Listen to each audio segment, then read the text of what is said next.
Bonjour, aujourd'hui j'aimerais vous présenter des planches de photodécoupe qui vont m'être très utiles pour améliorer et détailler une maquette qui est déjà très détaillée, qui est le Star Destroyer de Zvezda. Une maquette que je vous ai présentée il y a quelques temps. Maquette Zvezda qui est donc, comme son nom l'indique, une maquette russe, mais de Star Wars. Du Star Destroyer, certainement à l'occasion de la sortie du film Rogue One, où le vaisseau a été remis, comment dirais-je, à l'honneur. Et donc une maquette qui a été rééditée, qui a été proposée en France sous boîtage Revell, puisque la version Zvezda n'était pas supposée être vendue en dehors des frontières russes. Voilà, la maquette est disponible en France depuis quelques mois déjà. Un tarif relativement attractif, hein, c'est moins de 100 €. Vous pouvez trouver ça, en tout cas le commander auprès de votre revendeur habituel. Ils auront qu'à contacter Revell et le faire éventuellement en mon nom, comme ça on saura si ça influence un petit peu les ventes. En tout cas, moi j'ai eu le plaisir de l'avoir grâce à mes amis d'Euromaquette. Encore merci à eux qui me l'avaient gardé de côté, alors que beaucoup de personnes leur demandaient ce kit. Et ils me l'ont gardé très gentiment afin que je puisse m'en emparer lors d'un précédent passage à Paris en juillet dernier. Donc tout ça, de toute façon, je vous l'ai déjà raconté dans la vidéo qui concerne le Star Destroyer. Je vous mettrai le lien dans la description, éventuellement à la fin de la vidéo. Il s'agit donc de planches de photodécoupe qui vient d'une boîte qui s'appelle Green Strawberry. Donc strawberry c'est la fraise, green évidemment c'est vert, donc la fraise verte. Et ils sont apparemment spécialisés dans le détaillage par photodécoupe de nombreux kits de SF. Il y a du Star Trek, il y a du Star Wars, il y a du Cosmos 99. Je vous mettrai le lien aussi de leur site pour que vous jetiez un petit coup d'œil à tout ça. J'ai eu le plaisir de voir qu'ils faisaient aussi un kit de photodécoupe pour largement améliorer le modèle de la TACT de Revell en build and play. Moi j'ai déjà commencé à travailler dessus en peinture et avec d'autres petits morceaux de plastique, donc je pense pas que je vais me laisser tenter par la photodécoupe. C'est une matière qui est magnifique, mais avec laquelle j'ai beaucoup de mal, parce que justement beaucoup trop petite pour moi, et puis il faut utiliser de la super glue, et moi avec mes grosses mains, la super glue d'habitude, ça finit surtout sur mes doigts et pas sur les pièces. Et j'ai rarement utilisé la photodécoupe à bon escient, mais j'espère bien m'améliorer. Et m'améliorer pour de bon, puisque là franchement il y a de quoi être très motivé avec ce qui est ici. Je dois cette planche de photodécoupe à mon ami Doikim, qui je fais coucou. Merci à toi Doikim de m'avoir offert cette planche de photodécoupe. C'est une belle surprise. Franchement je suis ravi, et vous allez vite comprendre pourquoi. Puisque en fait, dans ces planches, parce qu'il y a encore un tout petit morceau qui traîne derrière là, il y a essentiellement les hangars qui n'apparaissent pas sur la maquette de Zvezda du Star Destroyer.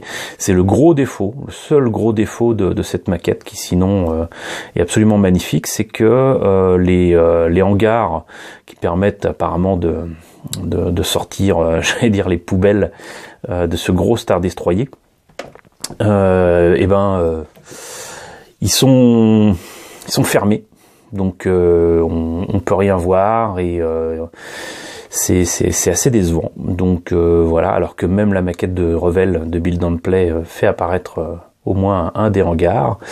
Donc là, l'essentiel des pièces que vous voyez là, c'est pour ça. Sinon, il y a des pièces aussi pour faire la partie radar de la passerelle, avec un niveau de détail rarement atteint, redétailler encore la passerelle et surtout détailler cette partie avec des dômes, vous savez, espèces de boules à facettes qu'il y a au-dessus, qui sont en fait les générateurs de champ de force. Donc là, bon, il y a des trucs assez sympas sur la maquette, mais ça vaut pas la photo découpe et on va vite le découvrir. Ce que je vais faire, c'est que je vais ouvrir ça comme ça, parce que de toute façon, contrairement à une maquette, il n'y a pas de sachet à ouvrir à foison. Et on va voir aussi ce que ça donne au niveau de la notice. Parce que ça, c'est clairement le genre de truc, si vous n'avez pas la notice, vous pouvez deviner pour certaines pièces, mais certainement pas pour tout. Donc voilà, c'est ce que je vous disais, il y a une deuxième petite planche. Voilà, et ça, c'est les multiples petits morceaux qui sont sous les boules à facettes, si ma mémoire est bonne. Et sinon, donc là, vous voyez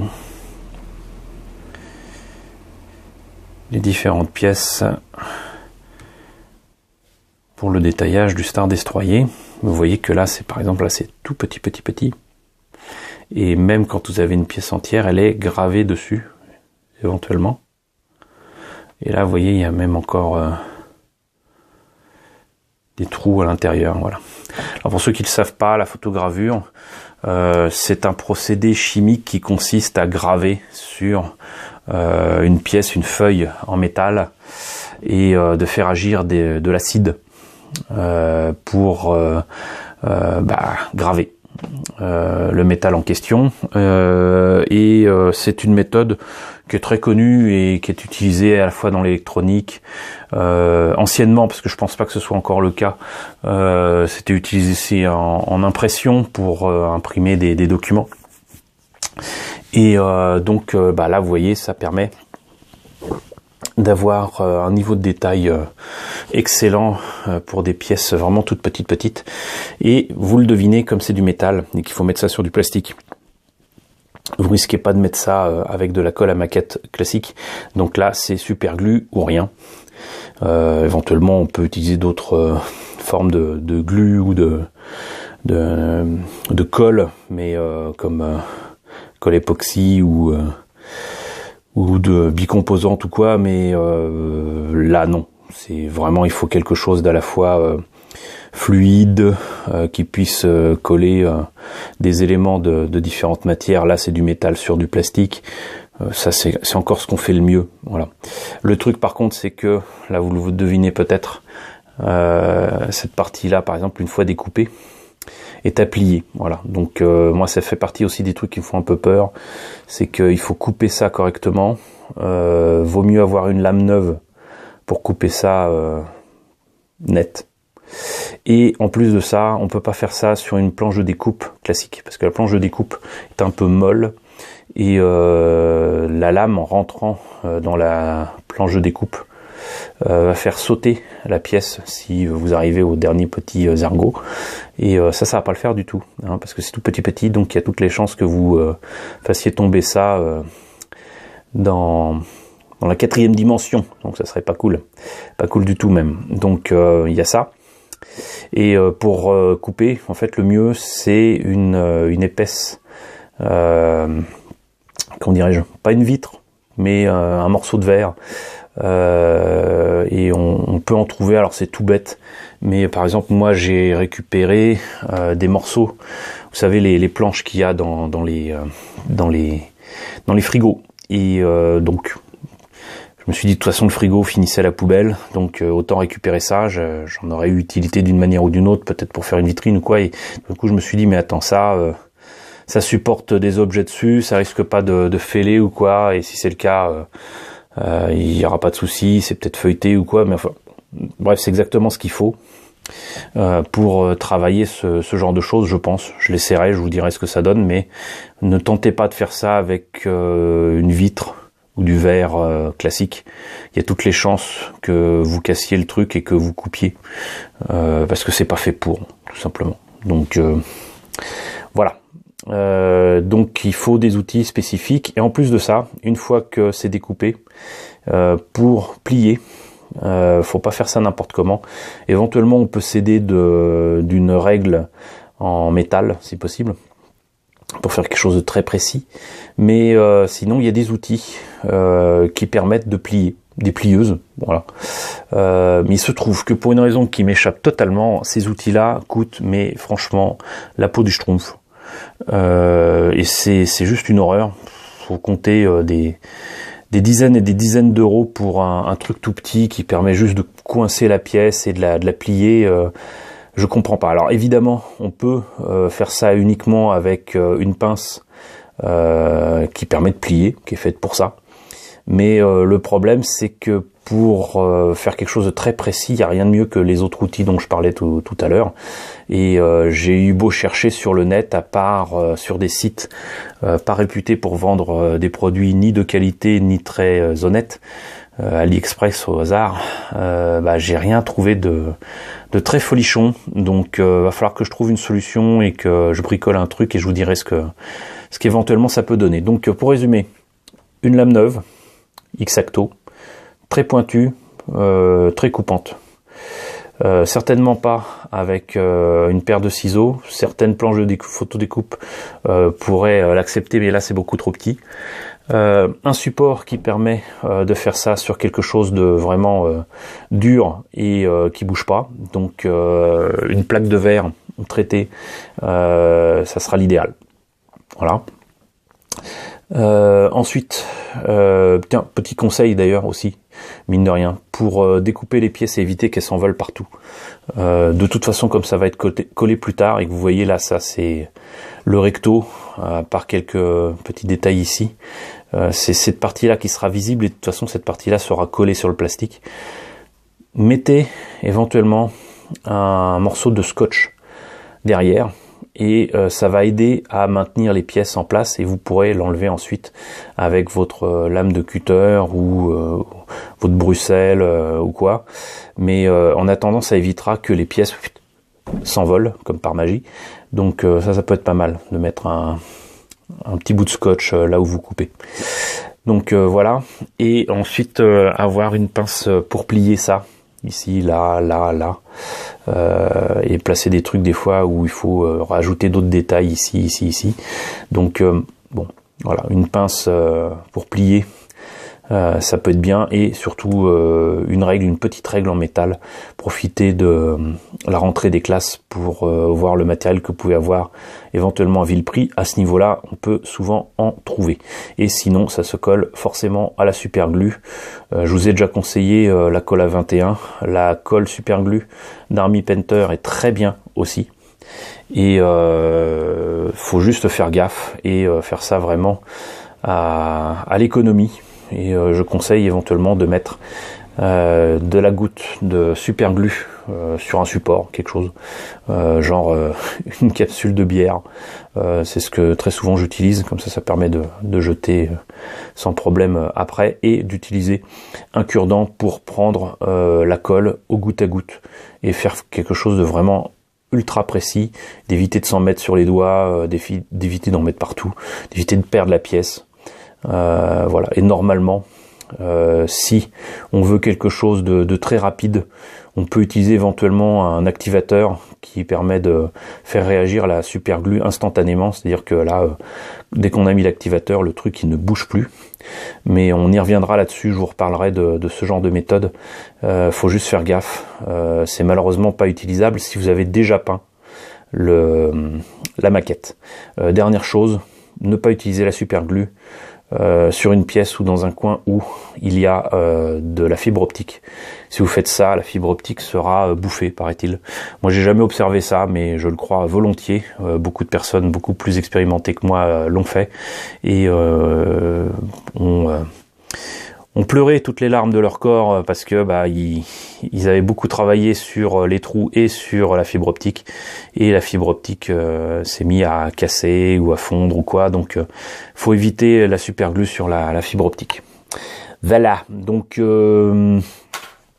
c'est les conseils en gros que je peux vous donner pour la notice qui est très clair.